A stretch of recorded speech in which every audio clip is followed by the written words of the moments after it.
За илгэндээ хайртай хүмүүс байвал яг энэ чи лайк тараад үлдээчээрэй. За таны илгэний эрүүл мэндэд за мөн илгэний өөгөлт үүсгэхэд илүүхээр дэмжиж туслаад идэг тэр хүнсүүдийг хэлж өгье. За мөн илгээ эрүүл байхыг хүсэж байгаа, илгэний өөгөлтөөс урьсан сэргийлэх хүсэж байгаа хүмүүс байвал бас дуустал үзээрэй яг энэ чи бас тэр хүнсүүдийг хэлэх болно.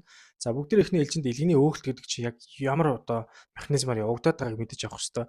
За бүгд нэг зүсэнд талхаар төсөөлье. За талах бид нар идлээ. За энэ нарийн гизэнд очиод цаашаа цус руу ороод глюкоз нэртэй болоо явчихна. За илгэн дээр энерги маань нөөцлөгдөөд глюкоген гэдэг нэртэй болчдөг. За тэгээ хэрэгцээтэй газар буюу булчин бидний тархинд маш их энерги болгоод очдог. Ер нь бол нүүрс ус бол өөрөө бидний бие махбодод маш их энергийг нөөцлж өгдөг, энергийг бий болгож идэг зүйл гэсэн. Хидэг бас хориглоод бас нэг үзэн ядаад ах зүйл бол биш. Биднэрт бол хэрэгцээтэй юм их байж байгаа.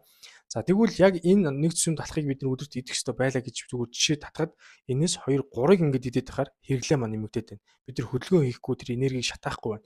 Тэгвэл яг энэ илгэний өөгөлт гэдэг зүйл тухайд бол бий болчих. За илгэн дээр глюкоген нэртэй хоримтлал бол байж явах хэрэгтэй байна. За энерги хэрэгтэй үед бол шаардагдаад глюкоз болдог. За тэгвэл энэ маань итрээд нэмэгдээд ирэхээр илгэний өөгөлт болоод эхэлнэ. За эд эс рүү ингээд цаашаага бие махбод руу энерги болж очих хэвээр газруудаа нэмэгдээд ирэхээр нөгөө нэг одоо булчинд маань одоо энерги болохын оронд тэр арьсан доор өөхөн давхрааг илүүхээр нэмж өгч идэг.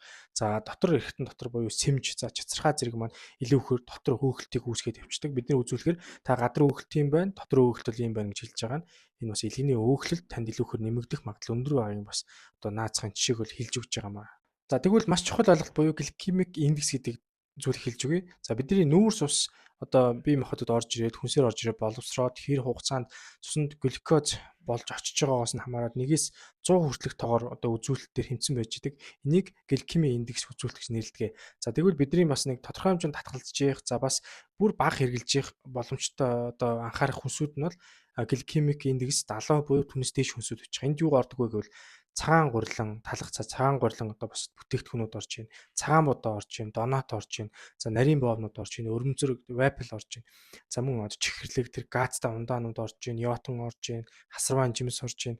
За мөн одоо тэр гоймон орж идэг. Тэгэхээр бид нар дэлгүүрт ороод харахаар дийлэнх лангуун дээр гликемик индекс 70 буюу түүнээс дээш үзүүлэлттэй хүнийг маш амархан сэргийж байгаа юм шиг нэргээд маш амархан өсөгдөг одоо зан одоо характерын хувьч гэсэн амархан өөрчлөлтөн төр оруулдаг ийм одоо ялангуяа тэр илгэний өөгөлтийг хэр үүсгээд идэг энэ хүнсүүд бол маш их өрөөтэй байдаг. Тэгэхээр сонголтыг бид нар өөрсдөө маш сайн анхаарч хийх хэрэгтэй байна.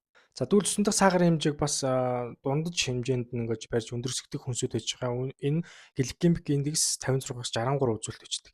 За энд юу ордог вэ гэвэл